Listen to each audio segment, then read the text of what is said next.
एउटा जिज्ञासा अब जस्तो मेरो मनमा जिज्ञासा भए तापनि सबै अरू मान्छेहरूको मनमा पनि त्यसरी जिज्ञासा हुनसक्छ भन्ने चाहिँ मेरो भावना। र मेरो मनमा जिज्ञासा चाहिँ के आयो भन्दाखेरि चाहिँ आज चाहिँ धर्म गर्दाखेरिको चाहिँ हामीले खासमा चाहिँ अब धर्म त अब हामीले चाहिँ अब गर्न त अब अहिले हामी सुसुकी हो थामल्पा भन्ने चाहिँ एउटा तिब्बतीमा यस्तो कुराहरू हामीले आउँछ, किनभने सबभन्दा तल्लो स्तरको प्राणी भएको कारणले गर्दा वास्तव धर्म चाहिँ हामीले गर्न कठिन छ। तर पनि हामीले चाहिँ धर्म गर्दाखेरि चाहिँ निरन्तर बिहानदेखिको लिएर बेलुकासम्म हामीले नसुतिन्जेलसम्म चाहिँ हामीले एकदमै धर्म गरिराख्नुपर्छ भन्ने खालको चाहिँ त्यसरी त्यस्तो गरिराख्नुपर्ने हो कि हामीले कस्तो प्रकारले चाहिँ हामीले असल धर्म गर्नु सक्छ भन्ने चाहिँ जिज्ञासा सायद कति मान्छेहरूमा त्यस्तो आउँछ होला बेला बेलामा होइन।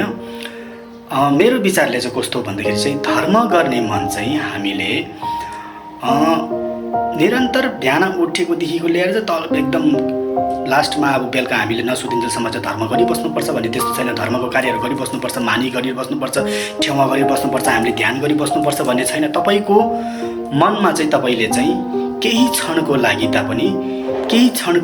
भए तापनि तपाईँले मनमा चाहिँ अब म चाहिँ धर्म गर्छु भन्ने खालको त्यस्तो खालको चाहिँ एकछिन मात्रै पनि मनमा उत्पत्ति हुन सके तापनि त्यो पनि ठुलो कुरा हो। तपाईँले एकछिन मनमा चाहिँ आज चाहिँ म चाहिँ एकदम अलिकति भए पनि म धर्म गर्छु अथवा म राम्रो शुभ कार्य गर्छु, बुद्धहरूलाई के भन्छ चढाउने कार्यहरू गर्छु अथवा गोराहरू जान्छु अनि राम्रो काम गर्छु, मान्छेलाई अब दान गर्छु अथवा जे पनि तपाईँले राम्रो काम गर्दाखेरि पनि पुण्यको काम गर्दाखेरि चाहिँ तपाईँको समय वा अथवा तपाईँले दिनभरि यसरी दिनभरि तपाईँले गर्नुपर्छ भन्ने तपाईँको छैन। तपाईँले एकछिन मात्रै पनि तपाईँले प्राणीलाई हित गर्ने तपाईँले सोच्नु भएछ भने खासमा चाहिँ तपाईँले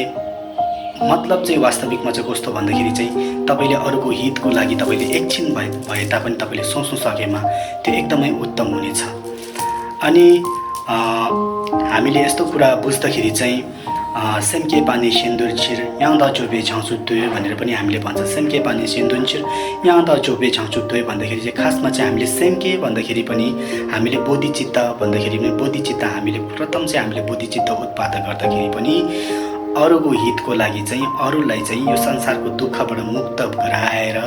यो दुःखको चक्रबाट मुक्त गराएर बोधि प्राप्ति गराउँछु भन्ने खालको त्यस्तो सङ्कल्प चाहिँ त्यस्तो सोचाइ चाहिँ वास्तविकमा चाहिँ हाम्रो चाहिँ सेम्के बोधिचित्तपाद भनेर पनि भनिन्छ हामीले होइन। तर वास्तविकमा चाहिँ बुद्धिस्ट मात्रै नभएर बुद्धिस्टमा पनि अझै हामीले चाहिँ थेक्चेन भन्छ महायान वज्रयानभित्रमा चाहिँ हामीले चाहिँ एकदमै प्राणीलाई चाहिँ उद्धार गर्नु सक्ने चाहिँ हाम्रो सोचाइमा एकदम ठुलो भर परेको कारणले गर्दाखेरि चाहिँ त्यही लागि चाहिँ चित्त उत्पाद हामीले सेन्के चाहिँ एकदमै महत्त्वपूर्ण देखिएको कारणले गर्दाखेरि चाहिँ त्यही लागि चाहिँ हामीले अरूको हितको लागि चाहिँ संसारको दुःखको प्राणीहरू सोचेर चाहिँ उनीहरूको दुःखहरू सोचेर उनीहरू कति अब हामीले चाहिँ अब यहाँ अहिले भएको दुःखहरू हामीले प्रत्यक्ष हामीले देख्न पाउँछौँ। कति अब खानु नपाउनेदेखिको लिएर कति लाउनु नपाउने कस्तो हालमा बिचरा उनीहरू दुःख नपुगेर उनीहरू क्लेशको अधीनमा परेर बिचरा र नराम्रो कुकर्म गर्दै उनीहरू यो संसारको दुःखमा अझै पाउतारेर उनीहरू बिचरा गाडिँदै त्यसरी तल जाँदै अझै तल्लो योनिमा गएर उनीहरूले जन्म लिएको हो भन्ने चाहिँ हामीले सूत्रमा पढेको मात्र पनि होइन, हामीले यतिकै हेरेर हामीले बुझ्दाखेरि पनि उनीहरूको कर्मको अनुसारले गर्दाखेरि चाहिँ उनीहरूले त्यसरी नै फल भोगेको हो भन्ने खालको चाहिँ हामीले चाहिँ त्यसरी बुझ्न सक्छौँ है। तपाईँले एकछिन मात्र पनि चित्तमा तपाईँले चाहिँ आज चाहिँ एकदमै राम्रो दिन भए तापनि नराम्रो दिन तपाईँले एकदम शाखा दावादेखिको ल्याएर अब शाखा दावातिर गरेको पुण्यहरू एकदम अपार छ भन्ने सूत्रतिर भनिएको छ, बुद्ध स्वयंले पनि भन्नुभएको छ। त्यसमा चाहिँ मैले केही भन्नु छैन। तर जतिखेर चाहिँ तपाईँको चित्तमा तपाईँले राम्रो काम म गर्छु भन्ने खालको जतिखेर चाहिँ तपाईँले जस्तो तपाईँले अहिले नै तपाईँको मनमा चाहिँ एकदमै म अब प्राणीको लागि चाहिँ म एउटा राम्रो हित गर्छु भने त्यतिखेर नै तपाईँको लागि चाहिँ शुभ दिन भयो, त्यही दिन नै तपाईँको शुभ दिन भयो, त्यही पल नै तपाईँको शुभ पल भयो होइन। त्यही लागि चाहिँ हामीले चाहिँ राम्रो धर्मको अभ्यास गर्दाखेरि चाहिँ निरन्तर दिनभरि अथवा यसरी पनि होइन, तपाईँले एक दिनमा एक क्षण मात्रै पनि तपाईँले प्राणीको हितको लागि अथवा एकछिन पनि तपाईँले धर्म तपाईँले सोच्नु सक्नुभयो भने चाहिँ त्यसमा पनि पुण्य अपार एकदमै राम्रो अनि त्यसरी पनि कम्ती गरेर थोपा गरेर एकदम सागर बनिने हो हो त्यसै कारणले गर्दाखेरि चाहिँ कम्ती गरेर चाहिँ तपाईँले दिनचर्यामा एक खेप अथवा तपाईँलाई दिनचर्यामा चाहिँ बिहान भए तापनि बेलुका भए तापनि तपाईँको मुड अनुसारले तपाईँले कर्म गरे तापनि हुन्छ, तर पनि तपाईँले दिनचर्यामा चाहिँ एकताल चाहिँ तपाईँले